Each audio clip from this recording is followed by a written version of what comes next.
Alright, so this is a suggestion via a donation. Now, the name of the video is Volker Pispers, History of the United States of America. 1 of 5. Let's check it out. I have no idea who this is, guys. Sie haben sich ja alle an die neue Zeitrechnung gewöhnt. Früher sagten wir ja vor Christi Geburt und nach Christi Geburt. Und heute teilen wir die Welt ein in vor den Anschlägen und nach den Anschlägen. Okay, hold on. Let's start over. He's speaking German. Sie haben sich ja alle an die neue Zeitrechnung gewöhnt. Früher sagten wir ja vor Christi Geburt und nach Christi Geburt. Und heute teilen wir die Welt ein in vor den Anschlägen und nach den Anschlägen. Okay. Allein dieses Datum ist eingegraben ins kollektive Gedächtnis der Menschheit. Der 11. September, wer kann den Tag jemals vergessen? Ein Dienstag war das. Der 11. September 1973. Ja, es war auch ein Dienstag. Wer das immer noch nicht weiß, am 11. September 1973, da wurde Salvador Allende, der im Gegensatz zu Bush demokratisch gewählte Präsident Chiles, der wurde mit Hilfe einer amerikanischen Terrororganisation namens CIA aus dem Amt geputscht. 3000 ermordete chilenische Demokraten. Den Mordbefehl gab der damalige Osama Bin Laden, Henry Kissinger. Bis heute nicht ergriffen, außer von sich selber. Ersetzt wurde Salvador Allende dann durch eine amerikafreundliche, faschistische Militärdiktatur unter Leitung von Augusto Pinochet, ein ausgewiesener Menschenrechtsexperte. Die Amerikaner hatten bei der Auswahl ihrer Statthalter und Verbündeten vor Ort immer ein geschicktes Händchen. Das kann man nicht anders sagen. Aber ich spüre ja auch heute wieder, wie an dieser Stelle hier die Kälte auf die Bühne gekrabbelt kommt.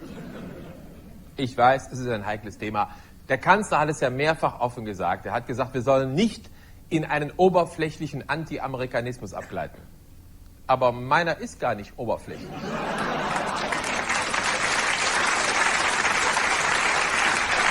Guys, what do you have been watching? Alright. So this guy doesn't like America. Ich habe ja auch gar nichts gegen Amerika. Das ist ein wunderschönes Land. Das Problem sind die Menschen, die da leben. Es ist ein bisschen wie mit Bayern, sage ich immer. Die Gemütsverfassung des Durchschnittsamerikaners jedenfalls ist mit naiv, sehr wohlwollend umschrieben. Von der Welt wissen die meisten Amerikaner nicht sehr viel. Die meisten Amerikaner wissen nur eins von der Welt: wir sind die Guten. Und das ist eine sehr schöne Sache, denn es geht nichts über ein einfaches Weltbild. Das kennen Sie noch aus den Zeiten des Feminismus. Wenn man weiß, wer der Böse ist, hat der Tag Struktur. Für die Amerikaner war die Welt jahrzehntelang klar überschaubar. Das Reich des Bösen lag im Osten, die Sowjetunion, der Kommunismus, das wurde bekämpft. Man hat Bollwerke errichtet auf der ganzen Welt gegen den Kommunismus, zum Beispiel auch damals in Persien, heute der Iran. Da hat man einen sympathischen, talentierten, jungen Diktator, den Schah von Persien, Reza Pahlavi, so lange aufgerüstet, bis der über die 4. oder 5. größte Armee der Welt zum damaligen Zeitpunkt verfügte, als Bollwerk gegen den Kommunismus.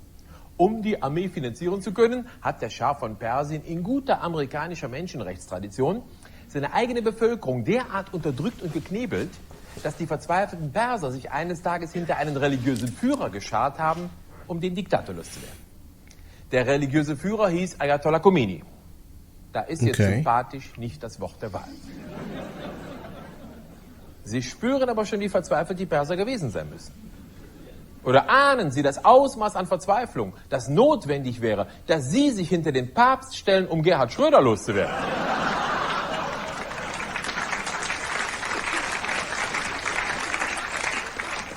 Guys, is this supposed to be comedy? Bleiben wir realistisch, die verzweifelnde Deutsche war nicht mal groß genug, um sich hinter Edmund... I mean, I understand that, comedy is definitely different internationally. But it seems like he's just, for the most part, scolding America, right? Yeah, I'm definitely. I'll give you this here. The average American, absolutely, the average, probably won't know really anything outside of America except for, what's inside the bounds of America. We're extremely insular society, right? The only thing that matters to us is us.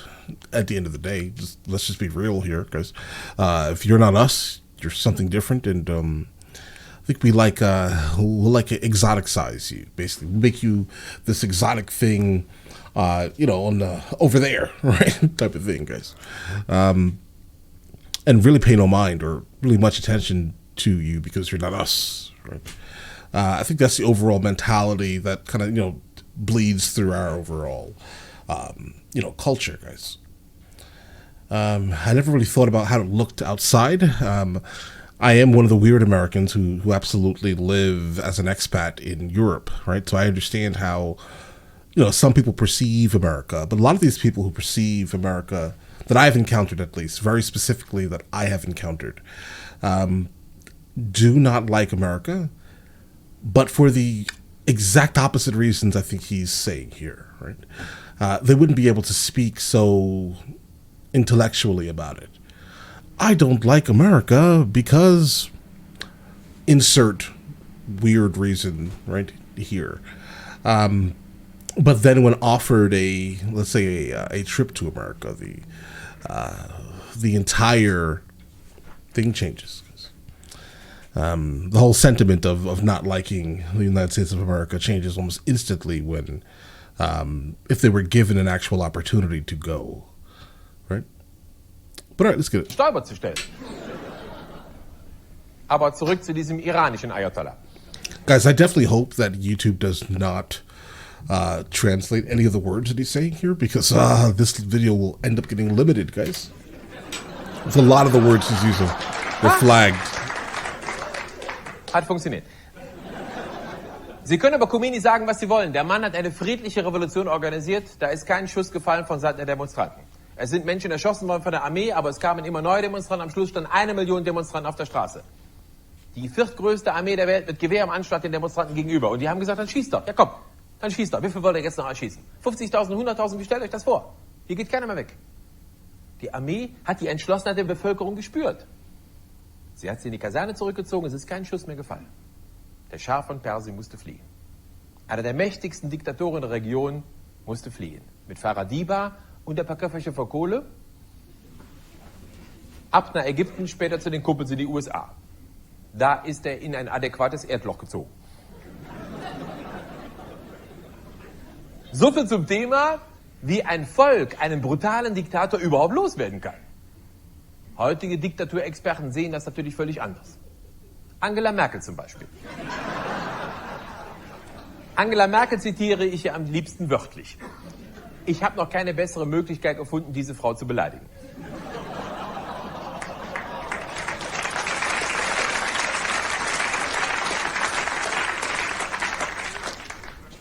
Angela Merkel hat vor dem Irakkrieg wörtlich gesagt, ich habe in einer Diktatur gelebt.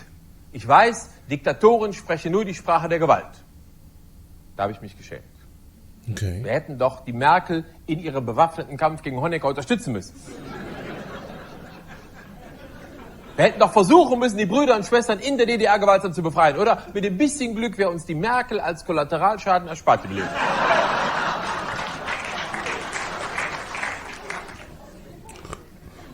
Okay, so he doesn't like her Die Merkel neither. sagt inhaltlich nicht viel. Aber wenn sie was sagt, dann ist sie doch nichts. Da können Sie fest von ausgehen.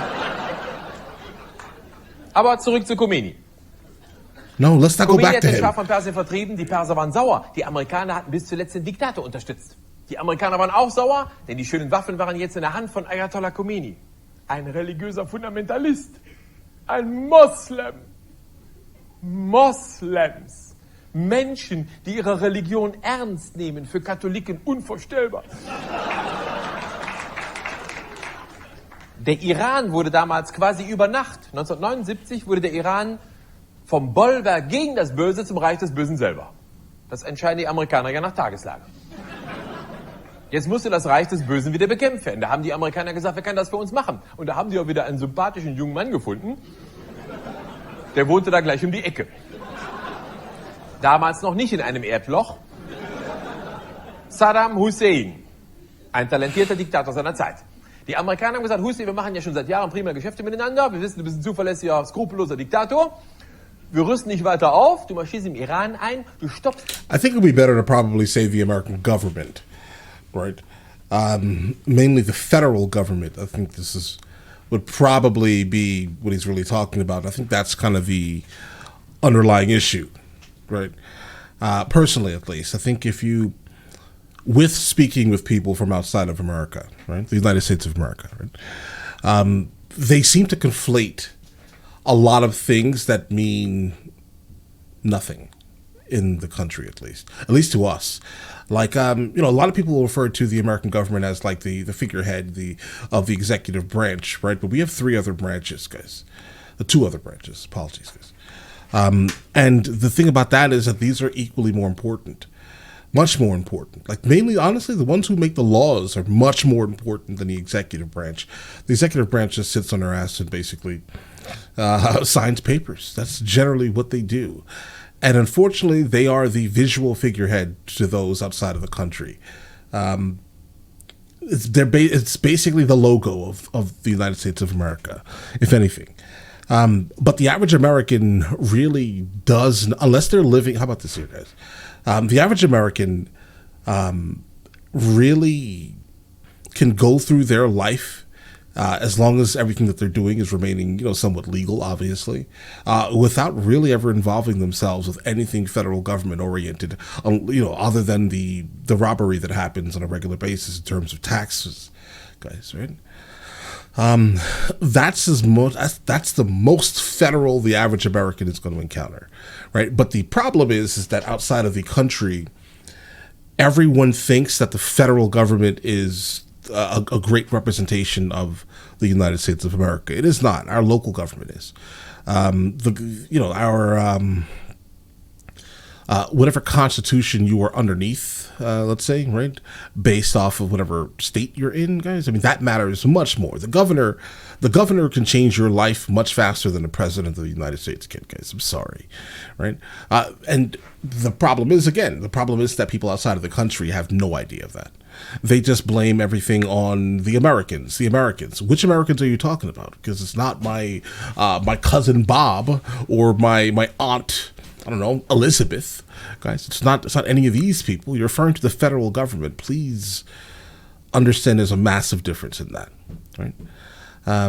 When they say they don't like America, they don't like the federal government. Who does? Right? But all right, listen, let's go. Den Khomeini mit seinem schiitischen Gottesstaat und die Ölquellen, die du erobern kannst im Grenzgebiet des Iran, die darfst du behalten zur Belohnung, da drückt man ein Auge zu, wenn du die Grenze begrabst. Der Hussein war sofort einverstanden, denn mit Islam hat der Hussein noch nie was am Hut gehabt. Der Islam geht dem Hussein genauso weit am Arsch vorbei wie dem Bush das Christentum. Ja, die amerikanische Außenpolitik hat doch nichts mit Menschenrechten zu tun. Da geht's um Schurf. See, we're talking about foreign policy, bro. This is the federal government. And that's I understand. I think the majority of Americans, the overwhelming majority of Americans, at least that are somewhat, let's say, versed in how we do things, guys, would probably agree. But again, what do we do? What do we have to, like, what does this have to do with us? It has nothing to do with us. This is why we don't care. It's why we don't change anything, really, right? Because it doesn't affect us. And I'm just being completely candid and just, real with how I would say the overwhelming masses may even perceive this, guys. Like, as an American, if you're watching this here, how many times have you thought about foreign policy? Okay, let's just be real. Okay, if you thought about it, then you're in a different ilk, guys. You're in a different group, because now go ask the guy working in the gas station, or the guy or the guy or girl, let's say the woman, ringing you up at Walmart. Ask them about the foreign policy. See, this is what the confusion is here, guys. The average American cares zero about a foreign policy unless they are immigrants themselves, right? Then that could be a thing, right? But we don't care, the average American, because it doesn't affect us, right? It doesn't creep into our daily thing. You know who's affected by that? Everyone outside of America, because now you're dealing with exclusively the federal government. What you don't like is the federal government, not Americans. There's a difference here, guys. But all right, let's get it. Recht, das ist sonst überhaupt nichts.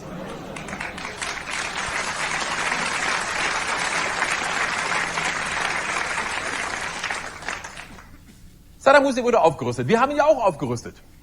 Es gibt die Liste mit den 68 deutschen Firmen, die Saddam Hussein aufgerüstet haben. Und die haben ja auch letztes Jahr die Beobachter angeboten, um zu gucken, ob noch alles da war. Der Hussein ist im Grunde ein fairer Geschäftspartner.